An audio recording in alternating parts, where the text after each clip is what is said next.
The Golden State Warriors just delivered a defensive performance so relentless, it left the Milwaukee Bucks and the entire league stunned. In a showdown where Steph Curry was resting on the sidelines, the Warriors still found a way to crush the NBA's highest scoring duo.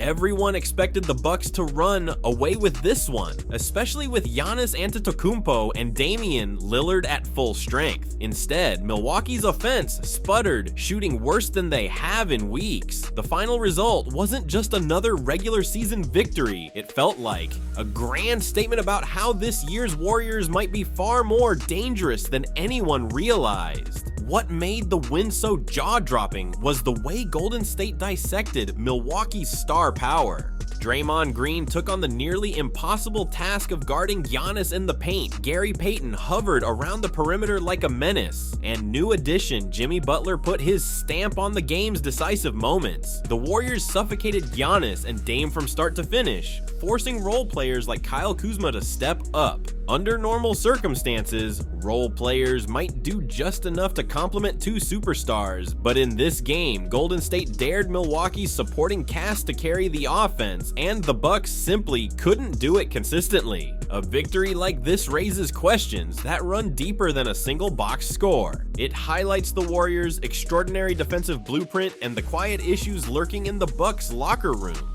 Are Milwaukee's problems fixable, or are we about to see radical changes for a team that was pegged as a championship favorite? And on the Warriors' side, how will they integrate Curry's explosive offense with the gritty defensive identity they showed off here?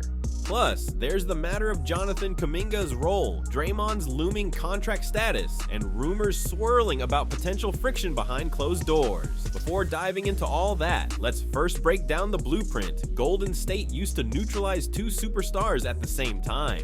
Because if the rest of the NBA doesn't figure out how to counter what the Warriors just did, we could be looking at a true game changer once the playoffs roll around. But that wasn't the only revelation of the night. The heart of this story lies in the Warriors' suffocating defense. Giannis Antetokounmpo is the kind of player who typically roams the lane at will, overpowering opponents en route to easy baskets. Damian Lillard is the unstoppable perimeter threat capable of lighting up the scoreboard from anywhere on the court. If you have two guys like that, you generally feel unstoppable. Yet, Golden State turned the tables by focusing on their biggest strengths: communication, physicality, and positional versatility. Draymond Green's contributions can't be overstated. He anchored the paint, read Milwaukee's schemes, and consistently forced Giannis into tough, contested shots. By the end of the game, Giannis was held to a shockingly low shooting percentage, hovering around the low 30s, when he usually dominates with 60% efficiency.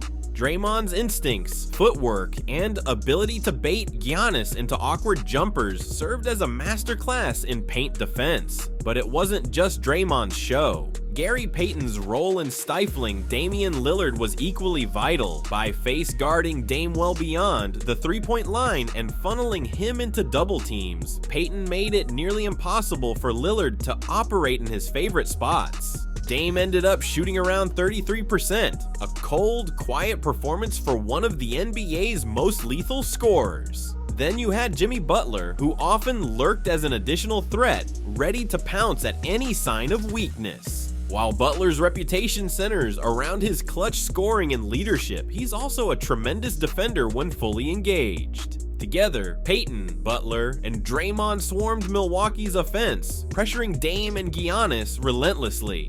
The message was clear. If Milwaukee wanted to win, they'd have to count on guys like Kyle Kuzma or Brook Lopez to carry the load. And for stretches, Kuzma did manage to hit a few big shots. Still, he couldn't sustain it for 48 minutes, especially once the Warriors adjusted and tightened the screws in the fourth quarter. In short, the Warriors unleashed a defensive game plan that looked specifically designed to cut the head off the Bucks' offense. With Giannis and Dame under constant duress, Milwaukee never found a lasting rhythm, and yet, even with such a brilliant strategy, the Bucks still tried to climb back in. That's where things get even more interesting. The first half of the game was a mess for Milwaukee. Giannis couldn't establish his usual dominance at the rim, Dame wasn't hitting his typical step-back threes, and the rest of the Bucks looked shaky when asked to carry more responsibility. Despite some early open looks for Kuzma, shots refused to fall from beyond the arc. By halftime, Milwaukee's frustration was palpable. They'd managed just 44 points, looked out of sync, and seemed desperate to flip the narrative. After the break, they emerged with renewed energy. Dame set the tone right away on defense, preventing an easy dunk and igniting a small spark that rallied the rest of the team. On offense, the Bucks tried to use Dame in high pick and roll sets, emphasizing quick decision making. Against many teams, that strategy would open the floodgates for Lillard to either hit a pull-up three or lob it into Giannis cutting to the rim, and for a few brief possessions, it worked well enough to close the gap. However, Steve Kerr and the Warriors in general weren't about to let that continue. They began throwing traps at Dame the moment he crossed half court, forcing him to pass prematurely or commit turnovers in traffic. Milwaukee responded by trying to speed up their sets, which led to a few wide-open looks for Brook Lopez. When Lopez and Kuzma started hitting from outside, the momentum swung and the Bucks looked like they might break the game open. Kyle Kuzma in particular started to heat up in the third quarter, draining shots and pulling the Warriors' defense away from the rim. But here's the problem: while those jumpers temporarily revitalized the Bucks, it meant Giannis and Dame were still on the outskirts of the offense, watching their role players keep things afloat. For a championship-level team, that dynamic can't sustain success for the entire game. Sure, Kyle Kuzma might have a hot quarter, Brook Lopez might hit a few spot-up threes, but the real question is whether that's enough to overcome Golden State's unyielding defensive approach over 4 full quarters. The third quarter ended with both teams trading jabs, but Milwaukee's offense was still living on borrowed time. If Giannis and Dame didn't get rolling, the Bucks would struggle to find a path to victory, and Golden State had another trick up their sleeve, the secret weapon who decided to flip the switch in the final period. If you're a Warriors fan, you're already familiar with the concept of the playoff Jimmy, the version of Jimmy Butler who transcends his regular season form to put up monstrous performances under the brightest lights. In this showdown with Milwaukee, Butler teased that side of himself, shifting gears precisely when his team needed it most. For the first 3 quarters, Butler was content orchestrating the offense, collecting assists, and letting others find their rhythm. He dished to open shooters, cut through the lane for easy feeds, and basically served as a connective tissue that kept the Warriors' offense humming. Yet when the fourth quarter rolled around, he unleashed that next-level aggression. He attacked the rim fearlessly, drawing contact and earning trips to the free throw line.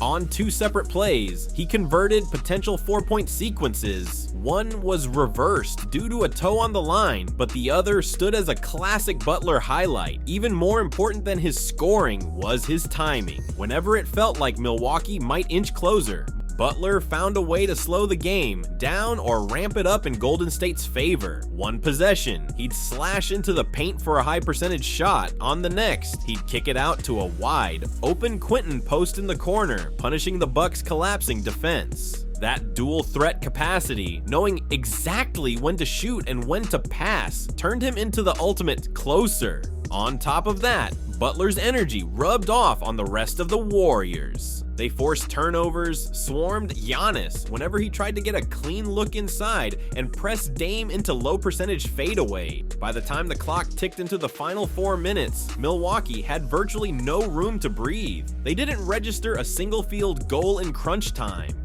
The Warriors' combination of Draymond's paint protection, Payton's perimeter harassment, and Butler's overall savvy stifled the Bucks' last gasp efforts. Meanwhile, Golden State's offense continued to pick its spots efficiently. That in-game transformation, going from a defensive stalemate to a controlled final form assault in the fourth quarter, revealed the Warriors' potential. Yet for all the excitement, there's also a layer of tension swirling around the franchise, because once Steph Curry returns, the team's entire identity might shift again. Will that enhanced defense remain consistent, or will they lean more on Steph's offensive brilliance? And how do the personal ambitions and internal dynamics factor in? We're hearing whispers of potential fractures in the Warriors' locker room, especially when it comes to roles, contracts, and future planning. That's the next chapter in this unfolding story. If you like this video, make sure to subscribe and turn on notifications for more videos.